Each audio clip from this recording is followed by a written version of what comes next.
नमस्कार, आप देख रहे हैं न्यूज नेशन। में हूं पिनास त्यागी। बस 16 घंटे बचे हैं और बिहार चुनाव के नतीजे आपके सामने होंगे। बिहार में क्या क्या होने वाला है उसकी तस्वीर आपको आज हम दिखाने जा रहे हैं। हमारे साथ वो अनुभवी पत्रकार जुड़ेंगे जो बिहार के नब्ज को समझते हैं, जिन्होंने दशकों तक बिहार चुनाव को कवर किया है। ऐसे अनुभवी संपादकों से हम बातचीत करेंगे अगले 1 घंटे और समझने की कोशिश करेंगे कि उनके अनुभव और ग्राउंड जीरो से उनके पास जो डेटा आ रहा है, जो जानकारी आ रही है, उसके मुताबिक उन्हें क्या लगता है कौन बाजी मार ले जाएगा, क्या फैक्टर्स रहेंगे और इस जीत हार के क्या मायने बीजेपी के लिए होंगे, क्या मायने पश्चिम बंगाल के आने वाले चुनावों के लिए होंगे और क्या एक नए विपक्ष को अगर ये चुनाव तेजस्वी अपने पाले में करने में कामयाब होते हैं तो क्या कुछ होगा एकजुट विपक्ष का एक बार फिर से शुभारंभ। ये हम बात करेंगे। हमारे साथ खास मेहमान हैं ओपी यादव जी, हमारे साथ हैं चुनाव विश्लेषक, हमारे साथ फैजान अहमद हैं, ब्यूरो चीफ हैं हिंदुस्तान न्यूज से, हमारे साथ रवि उपाध्याय जी इस वक्त जुड़ चुके हैं, सीनियर कॉरेस्पॉन्डेंट हैं वार्ता यूएनआई से, N K Singh ji senior journalist हमारे साथ जुड़े हुए हैं और विनोद अग्निहोत्री जी भी हमारे साथ सीनियर जर्नलिस्ट जो हैं इस वक्त जुड़े हुए हैं। मैं चर्चा में पूरे विश्लेषण की तरफ बढ़ूं उससे पहले आप सभी से मैं चाहूंगी एक एक करके आप सभी लोग जो हैं, शुरुआत हम एनके सिंह जी आपसे करते हैं। आपका जो अनुभव है वो क्या कहता है? आपके पास जो अभी ग्राउंड जीरो से रिपोर्ट आ रही है वो क्या कहती है? कौन सी पार्टी बाजी ले जाएगी और अगर एक सीट का अनुमान देना चाहें तो?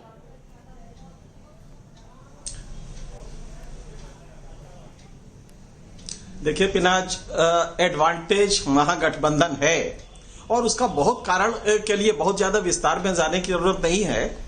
आप यूं ही देखें कि बेस वोट किस पार्टी के कितने होते हैं और अगर ये आपको अंदाजा मिल जाए कि बेस वोट जो परंपरागत चले आ रहे हैं, तो अगर आप यादव और मुस्लिम, और आप जानती हैं कि मुसलमान जिस तरह हार्डकोर हिंदुत्व अभी हाल के दौर में आया है, उसके बाद मुसलमान एक कंसोलिडेटेड फॉर्म में है। पहले भी रहता था लेकिन कहीं वो डिवाइड हो जाता था, लेकिन अब की बार ये कंसोलिडेशन एक तरफ रुझान की इंडिकेट करता है।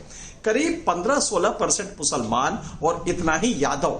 ध्यान रखिएगा यूपी में यादव 9% है लेकिन यहां पे 16% है और मुसलमान भी 16% है, जबकि यूपी में 18.5% मुसलमान है। तो इन दोनों का बेस वोट जो होता है वो 32% होता है, जो महागठबंधन के लिए लगभग सुनिश्चित है। अब विनेबिलिटी पॉइंट बिहार में मल्टी कॉर्नर कंटेस्ट है, कम से कम 3 ब्रॉडर फॉर्मेशंस है और बाकी छोटी छोटी पार्टियां हैं, इंडिपेंडेंट्स हैं, जो कि 12 से 17% वोट ले जाते हैं। ये आमतौर पे देखा गया है। एनके सिंह जी, हम इस चुनाव के विश्लेषण को आपसे समझेंगे। दिखाई दे रहा है मैं चुनाव के विश्लेषण को समझूंगी, लेकिन अगर आप एक सीटों का अनुमान बता सकें तो हम एक एक कर पहले सीटों का अनुमान ले लें और उसके बाद कारणों की हम चर्चा करेंगे चरणबद्ध तरीके से।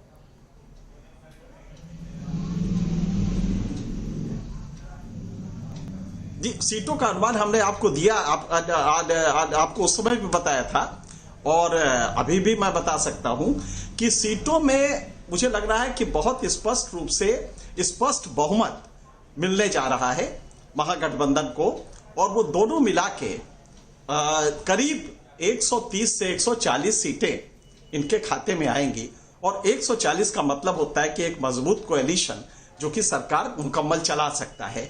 जबकि ठीक इसके बरक्स अगर आप देखें एनडीए को, तो बीजेपी का स्ट्राइक रेट तो अच्छा रहेगा लेकिन नीतीश कुमार की पार्टी का काफी कम रहेगा। तो मुझे लगता है कि ये 100 के आसपास होंगे, 100 से 5% प्लस माइनस होता है, लेकिन 100 के आसपास कहीं रहेंगे। तो इसलिए मुझे लगता है कि महागठबंधन सरकार बनाएगा और सरकारी नहीं बनाएगा बल्कि एक पुख्तगी से सरकार चला पाएगा। जी चलिए, विनोद अग्निहोत्री जी, यही सवाल लेकर मैं आपके पास आना चाहूंगी। आपका जो एनालिसिस है वो क्या कहता है? महागठबंधन बीजेपी को, एनडीए को कितनी सीटें मिल सकती हैं? देखिए, एनके सिंह साहब की सारी बातों से मैं सहमत हूँ और मेरा भी लगभग वही अनुमान है जो एनके सिंह साहब का है। थोड़ा मैं महागठबंधन को कुछ सीटें और ज्यादा दे रहा हूँ। मैं करीब 150 के आसपास सीटें दे रहा हूँ महागठबंधन को और के बाद करीब 70-75 सीटें मैं दे रहा हूँ एनडीए को और बाकी जो सीटें बचती हैं, 7-8 सीटें जो बचती हैं, वो आप अन्य को दे दीजिए, जिसमें एलजेपी भी 2-3 सीटें ले सकती है, एक आध पप्पू यादव की पार्टी भी ले सकती है या कुशवाहा जी की पार्टी है जो उनका गठबंधन है। तो इस तरह से मेरा मोटा मोटा अनुमान ये है। अब इसके पीछे का विश्लेषण अगर आप कहें तो मेरा एक बाकी जो सारी चीजें वोट बैंक और जनाधार की जो बात एनके सिंह साहब ने कही है, मैं बिल्कुल सहमत हूँ। उसमें एड ऑन ये है कि इस बार दो चीजें थी, एक बदलाव, जैसे मैं बताऊं आपको कि दिल्ली में जब चुनाव हो रहा था 2013 का, तब शीला दीक्षित से नाराजगी नहीं थी, लेकिन बदलाव की इच्छा थी।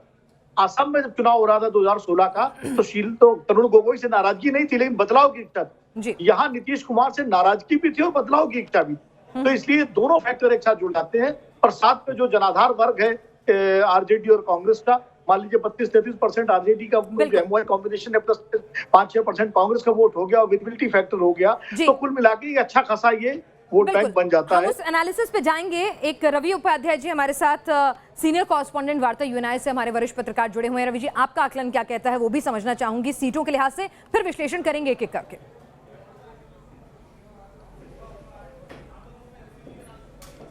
देखिए, दोनों वरिष्ठ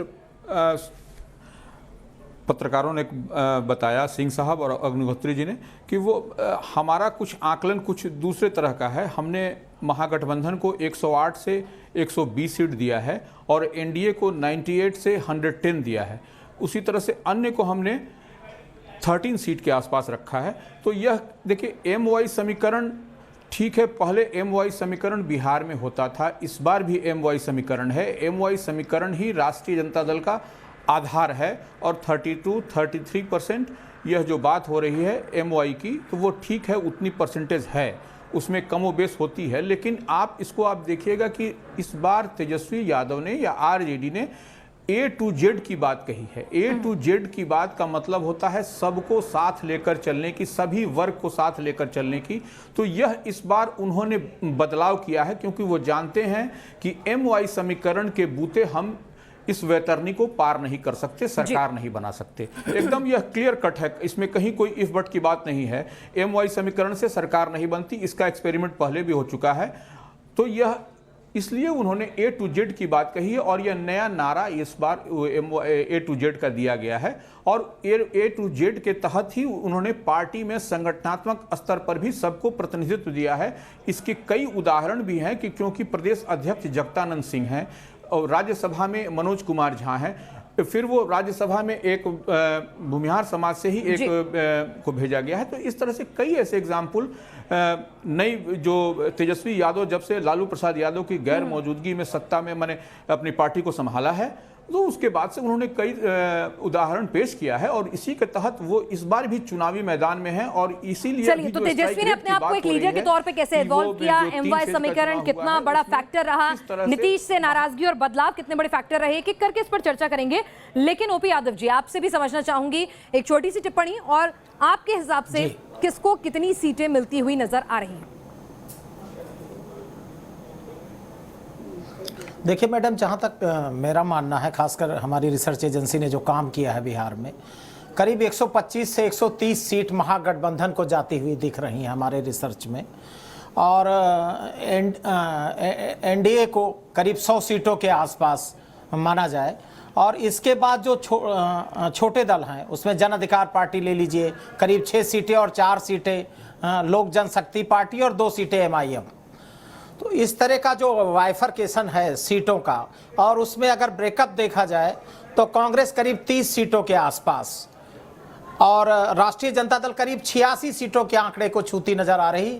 तो मोटा मोटा, और सीपीआई-एमएल एक बड़ा मेजर चंक इनको भी मिल रहा है, 10 सीटों के आसपास सीपीआई-एमएल, और सीपीआई 2 सीटों के आसपास, सीपीआईएम 1 सीटों के आसपास, जेएमएम को 1 सीट मिलती नजर आ रही है। ये जो पूरी पिक्चर है। इसके अलावा भारतीय जनता पार्टी, जनता दल यूनाइटेड के कैंप में करीब 45 से 50 के बीच में जनता दल यूनाइटेड और 40 से 45 के बीच में भारतीय जनता पार्टी, और हिंदुस्तान अवामी मोर्चा को लगभग 2 सीटें और वीआईपी को 3 सीटें मिलती नजर आ रही हैं।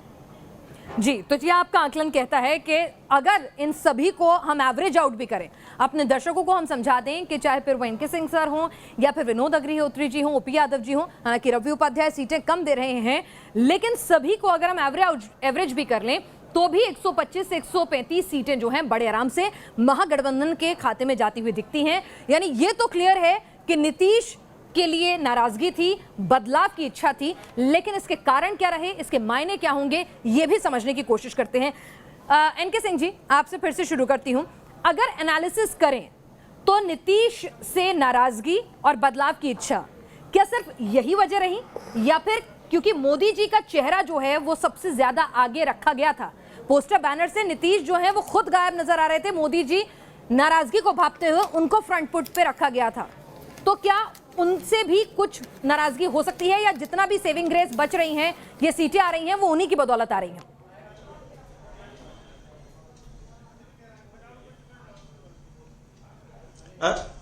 पिनाज, ये जो पब्लिक एंगर या पब्लिक एक्सेप्टेबिलिटी होती है, इसकी बड़ी अच्छी एक साइंस है जो कि समाज शास्त्र से और राजनीति शास्त्र के विश्लेषण से आप समझ सकती है। यहां पे बहुत स्पष्ट था कि 15 साल के शासन काल में अगर आप गौर से देखें तो सड़क बनना, साइकिल देना, पावर अवेलेबल कराना, ये नॉर्मल प्रक्रिया है विकास की। जिस देश में 6.7% एवरेज विकास दर हो, उसमें सड़क वगैरह ऐसे ही बन जाती है। वो 5 साल में बन जानी चाहिए, उसके लिए 15 साल नहीं चाहिए। बाकी जो विकास होता है वो industrial development, better law and order situation, trust in state governance, ये सब चीजें होती हैं। नीतीश कुमार उसमें बुरी तरह फेल रहे, यहां तक कि हेल्थ सेक्टर में पर कैपिटा 300 रुपए नीतीश कुमार की सरकार खर्च करती है, जबकि यूपी बगल में है और वो 900 खर्च करती है और राष्ट्रीय औसत 1100 का है। आप समझ सकती है कि वहां पे हेल्थ के लिए गवर्नमेंट ने कुछ किया ही नहीं। तो नतीजा ये हुआ। उसी तरह इंडस्ट्रीज का था, इंडस्ट्रीज खत्म होती गई, तो उसका सम टोटल नाराजगी का था। और एक उसी के बाद कोरोना के बाद आपने जब वो लड़के पहुंचे वहां पे, तो जिस तरह का व्यवहार आपका था, उसने उसके रूह चूल्हे हिला दी, उसके आत्मा की और उसके परिवार के आत्मा की। ये कैटालिस्ट की तरह काम किया, जिससे ये नाराजगी बढ़ गई। बिल्कुल, इसको हम, और ये नाराजगी मोदी जी के बारे में भी है जी। तो कहीं ना कहीं इसको आप ये नहीं कह सकते हैं सिर्फ नाराजगी नीतीश से है, कुछ हद तक नाराजगी केंद्र से भी रही है। और क्या ये तेजस्वी की जीत भर है, या फिर नीतीश से जो नाराजगी थी, जो बदलाव की इच्छा थी और विकल्प सिर्फ इकलौता तेजस्वी ही मौजूद थे, तो क्या उनको चुना गया है क्योंकि कोई ऑप्शन नहीं था? इसको भी समझने की कोशिश करेंगे, लेकिन यहां रुक रहे हैं। छोटे से ब्रेक के बाद हमारे साथ फैजान अहमद साहब भी जुड़ जाएंगे, जो अपने आंकड़े, अपने डेटा और अपनी रिसर्च के साथ हमारे साथ जुड़ेंगे। छोटे से ब्रेक के लिए यहां रुक रहे हैं। तो अब की बार किसकी बनेगी बिहार में सरकार? नतीजे आने में अभी वक्त है, लेकिन नतीजों से पहले हम तमाम हमारे वरिष्ठ पत्रकारों के पैनल के साथ मौजूद हैं। उनका अनुभव, उनका आकलन क्या कुछ कहता है। और हमारे साथ इस वक्त हमारे साथ फैजान अहमद जी भी जुड़ गए हैं, हिंदुस्तान से ब्यूरो चीफ हैं। फैजान अहमद जी, आपसे अगर आपका आकलन, आपका अनुमान जो है वो सीटों के संदर्भ में और क्या वजह रही उसके संदर्भ में संक्षेप में जानना चाहूं तो। देखिए, मैं ये कहना चाहूंगा कि जो 7 तारीख को जो बहुत से एग्जिट पोल आए हैं, उनमें कुछ एग्जिट पोल तो बहुत ही एक्सट्रीम पर है। मैं कहूंगा कि बहुत ही ज्यादा का डिफरेंस हो रहा है। कोई तो 4-5 सीटों का ही डिफरेंस दिखा रहा है, लेकिन कोई 100 से ज्यादा सीटों का भी डिफरेंस दिखा रहा है। एग्जिट पोल में इतना का डिफरेंस नहीं होना चाहिए था। और जो ग्राउंड रियलिटी है या जो कुछ भी है, वो बहुत कुछ एग्जिट पोल में दिखाई नहीं देती है, क्योंकि एग्जिट पोल बहुत ही लिमिटेड होता है। जो भी करें वो बहुत ही लिमिटेड होता है और उससे पूरी पिक्चर सामने नहीं आ पाती है। अब आप याद कीजिए कि 2015 में अधिकतर एग्जिट पोल गलत साबित हुए थे, रिजल्ट कुछ और हुआ था। लेकिन बहरहाल हम 2020 की बात कर रहे हैं, तो उसमें मुझे अपने अनुमान के हिसाब से ऐसा लग रहा है कि ये जो नतीजे आएंगे वो कुछ त्रिशंकु विधानसभा के बनते नजर आ रहे हैं, क्योंकि कंटेस्ट दोनों अलायंस में, बिहार में तो ऐसे 4-5 अलायंस थे, लेकिन मैं 2 अलायंस की बात कर रहा हूँ। ये दोनों अलायंस के दरमियान टक्कर बहुत ही नजदीकी टक्कर रही है और बहुत ही तीखी टक्कर रही है। इसलिए इसका ये अंदाजा लगाना बहुत मुश्किल अभी भी हो रहा है कि कौन आगे है, कौन पीछे है, कौन 19 है, कौन 20 है। बिल्कुल। चलिए, तो आपने कहा कि एक त्रिशंकु विधानसभा की ओर हम बढ़ते हुए नजर आएंगे, और विनोद अग्निहोत्री जी इसी चर्चा को इसी पहलू पर आगे बढ़ाएं। अगर फ्रैक्चर्ड मैंडेट आता है तो उस सूरत में कांग्रेस पहले से ही उसे चिंता है, क्योंकि उसने अपने पर्यवेक्षक जो है, तमाम बड़े नेता जो हैं भेज दिए हैं, क्योंकि उन्हें डर है कि उनकी पार्टी के विधायकों को तोड़ा जा सकेगा आसानी से। तो ऐसे में क्या स्थिति उत्पन्न होगी? देखिए पिनाक, पहले तो मैं इस राय से सहमत नहीं हूँ कि फ्रैक्चर्ड मैंडेट होगा। अच्छा, मेरे हिसाब से क्लियर कट मेजॉरिटी होगी। अब सीटें कितनी आती हैं ये हम नहीं कह सकते, लेकिन जिस तरह का माहौल है कि फ्रैक्चर्ड मैंडेट का माहौल नहीं था, और फ्रैक्चर्ड मैंडेट हमेशा आमतौर पर तब आता है जब त्रिकोणीय संघर्ष हो, जब तीन अलायंसेस मजबूती से लड़ रहे हों। जब आमने सामने की लड़ाई होती है दो अलायंसेस में, तो दिस वे और दैट वे रिजल्ट होते हैं। आमतौर पर यही एक पैटर्न रहा है। लेकिन मान लीजिए जैसा फैजान साहब कह रहे हैं, हो सकता है क्योंकि मैं बिहार नहीं गया, हो सकता है वो ग्राउंड रियलिटी ज्यादा देखी हो, मान लीजिए अगर फ्रैक्चर्ड मैंडेट आता है तो फिर ये होगा कि किसकी कितनी सीटें आती हैं। जो अन्य पार्टियां लड़ रही हैं, वो पप्पू यादव का जो अलायंस है, उपेंद्र कुशवाहा और बीएसपी का जो अलायंस है, चिराग पासवान का है, इनकी कितनी सीटें आती हैं। तो जो भी सरकार बनाने की स्थिति में होगा, चाहे एनडीए हो चाहे महागठबंधन हो, वो पहले इन पर इनको जो है निशाना बनाएगा, इनको घेरे में लेने की कोशिश करेगा। अगर सिंगल लार्जेस्ट गठबंधन, क्योंकि तो दोनों अलायंस जो है प्री पोल अलायंस है, तो सिंगल लार्जेस्ट कौन होता है, राज्यपाल को मौका उसको देना होगा। तो जो सिंगल लार्जेस्ट अलायंस होगा, राज्यपाल जिसको मौका देंगे तो पहली उसकी कोशिश होगी तोड़ने की इन फुटकर वाले पार्टियों को, क्योंकि जो भी पार्टी ज्यादा होगी जो संख्या में, तो उसके विधायकों को तोड़ना थोड़ा आसान नहीं होता है। कांग्रेस भी 70 सीटें लड़ रही है, पिछली बार 43 लड़के 27 जीती थी, अगर इस बार वो 30-35 सीटें जीतती है तो आसान नहीं होगा 20 विधायकों को तोड़ना, क्योंकि 2 और सबके इस्तीफे कराना। तो इसलिए ये मतलब जो है कांग्रेस से जो पर्यवेक्षक भेजे हैं वो इसलिए भेजे हैं कि वो एग्जिट पोल देख के उनको लग रहा है कि महागठबंधन की सरकार बन रही है, तो वहां जाके अपने विधायकों को एक साथ करके और उसके बाद जो है कैसे किसको मंत्री बनाना है, किसको क्या करना है, इन सब चीजों के लिए भेजा है। तो मुझे लगता है कि अगर फ्रैक्चर्ड मैंडेट की स्थिति होती है और जो 2-4 नंबर रहता है, तो पहले निशाने पर ही फुटकर पार्टियां होंगी जो अन्य वाले। बिल्कुल, लेकिन इस सब के बीच में तेजस्वी ने कितनी बड़ी भूमिका निभाई है इस पूरे चुनाव को अपनी ओर खींचने में? किस तरह से उन्हें महीने भर के अंदर अंदर, उससे भी कम समय में अगर देखा जाए, 21 अक्टूबर से उन्होंने जिस तरह से धुआंधार प्रचार किया, 251 रैली अकेले ने की हैं, औसतन रोज 12 रैलियां करते हुए नजर आए वो अपने दम पर। तो उनकी भूमिका क्या कुछ रही? क्या वो अपने पिता का जंगल राज जिसे कहा जाता था उसको भुलाने में कामयाब रहे? और महिला और युवा वोटरों का कितना बड़ा योगदान रहा है इस चुनाव को पलटने में? इन तमाम पहलुओं पर चर्चा करेंगे, लेकिन यहां रुक रहे हैं एक छोटे से ब्रेक के लिए, जल्द लौटेंगे।